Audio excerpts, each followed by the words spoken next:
Metaphorically, if you've ever seen a rain hit a roof, you can have literally hundreds of thousands or millions of raindrops hit a roof and they'll just roll right off the roof. And if you were to take all of those raindrops at once and drop them on the house, you would likely flatten it.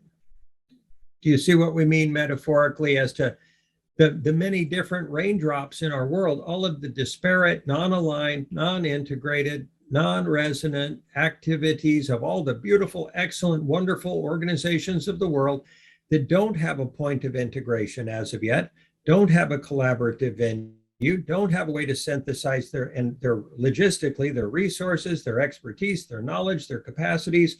They don't have a conversational venue in which to optimally evolve their conversations at necessary scales for this global transformation to occur. So we want to offer a place where all of those different raindrops, so to speak, can integrate in one and create a sort of tidal wave, metaphorically, a good tidal wave, a tidal wave of goodness and service and contribution, positive, constructive transformation.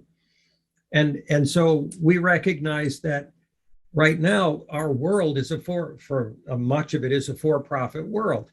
We're not going to get to the resolution of climate change via a for-profit model all by itself. And we're not against profit. We're not against the current economic system. We are simply understanding its limitations. And right now, for example, the systems of governance in our world are not sophisticated, intelligent, educated enough to be able to govern the massive evolution of technology that's occurring in the world and to make wise choices and to ensure that, like, computer viruses don't get away and shut down the internet, or a genetic modification isn't made throughout humanity by some lab that's developing genetic changes in various ways.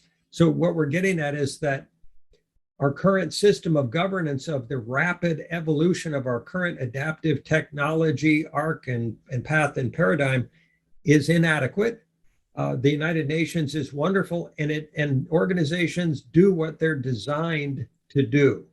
The United Nations was designed to allow a few countries to put a stick in the spokes of the bicycle of transformation, change, and healthy decision-making by being able to veto anything and everything they didn't like. Now, we're not being critical in saying that. We're saying that is a fundamental design implication and limitation that doesn't allow the United Nations to operate as efficiently and effectively as it could. It's doing great, and it's not, as of yet, optimal. It's not a criticism, a description. For-profit organizations are looking for ways to make profit on climate change. Some of them in a very sociopathic way, meaning they couldn't care less whether they heal the world, harmonize humanity with the ecosystem, operate in wholesome, loving, caring, kind ways. They just want to be able to scarf up enough patents to be able to profit off the apocalypse, if you will, or the potential of one. So we're suggesting that the system as of yet in its current evolutionary path, process, trajectory, and paradigm is dysfunctional or non-optimally functional. The stakeholders are inadequately educated, and many of them are focused on their little piece of the puzzle. They don't have a way to have a mirror of the entire global process to operate from. We want this system to be a mirror for the whole world, of every dimension of the world, that is getting ever clearer, brighter, and purer as time goes by via the contributions of all of these stakeholders. And we recognize that only with that complete mirror, an accurate mirror that susses out corruption, that susses out unbalanced decision-making, that shows the haves trying to continue to have, and in spite of the pains and suffering of the have-nots. A metaphor we tend to use is ants in a flood are known to make a raft of the bodies of other ants. The ants they hold together and make the structure of the raft, and they drown, and other ants climb up on top of that pile of ants and they float around on the raft of dead ants until they get to dry land, and then perhaps the ones that live.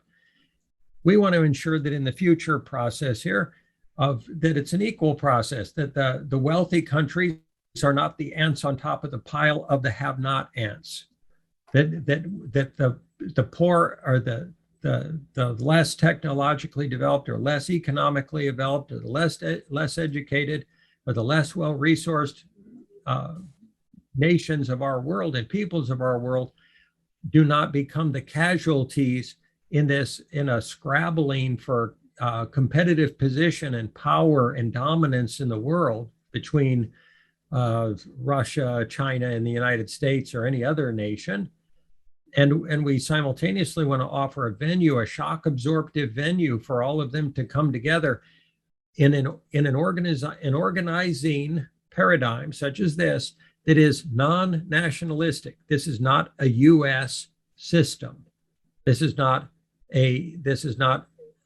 organizational model is designed to be international, inclusive of everyone equally, and honoring of everyone, and not designed to allow any group to, in an unbalanced way, put a wobble in the wheel of the evolutionary process of humanity as we move forward. So the dynamics of, if you've ever seen a wonderful movie called Field of Dreams, if not, we apologize. In the movie, they have a saying: if you build it, they will come. In the movie, they built a baseball diamond, and once the baseball diamond was fully built, it could be played upon.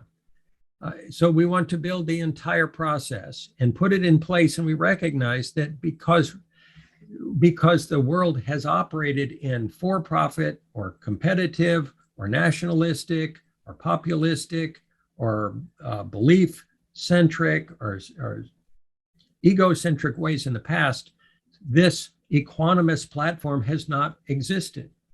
Therefore, we recognize that it must exist and that it must remain purely integrously operating in those ways, that if we build this platform, this space, this collaborative venue, that it will be recognized, the need, the necessity for it to occur. A couple of examples, they're talking about putting people on Mars and on the moon. And there's been talk of how would you govern such an environment that is so hostile and would have potentially many different nations presented and existing and participating in that environment. And are you going to have the American section of the moon and the Russian section of the moon and the Chinese section of the moon? And is there going to be competition in that environment? Or are we going to evolve a non-nationalistic, collaborative, conscious mechanism of working together that honors all equally, serves all equally, and doesn't sacrifice the have-nots for those in power or those who have for the well-being of the haves? I don't know if I said that well. These dynamics, as the population on our planet increases, as the pressures of climate change increase, as the absolute fact of climate migration increases rapidly in the not too distant future, if we don't have systems in place to gracefully migrate these suffering populations harmoniously into other nations where they can be contributing citizens, if we don't define that map, resource it proactively and preemptively, if we try to manage that reactively, there will be battles, there will be fights for resources, just for fresh water. There will be, it is a recipe for chaos if we don't have an integrated, synthesized system that's proactively and preemptively designed to do everything that is necessary to transform our world. We're not saying the United Nations couldn't be transformed from its current design into a far more optimized design. We're suggesting that in its current paradigm, if we just look at the way that the COVID-19 process has been managed or mismanaged globally by various nations, and the limitations, not the World Health Organization had, and we're not saying it's done anything wrong. We're saying that there are limitations on its capacity to suss out the truth of where viruses come from, or to manage the impacts of those viruses in our world. There's going to be more viruses. The UN is currently not designed to handle even one virus. How many new versions of COVID might there be in the future? How many new viruses? And how many pandemics as a result of climate change? So we're suggesting we need to gear up. We need to prepare. We need to design comprehensive systems that will meet the needs. And we need to do it not when the need arises, not reactively. We need to do it right now.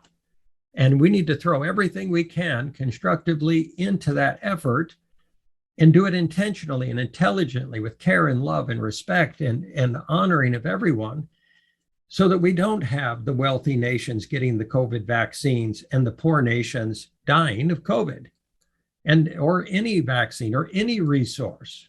So we see this platform also as a resource distribution center that is non-nationalistic and doesn't serve any constituency above another.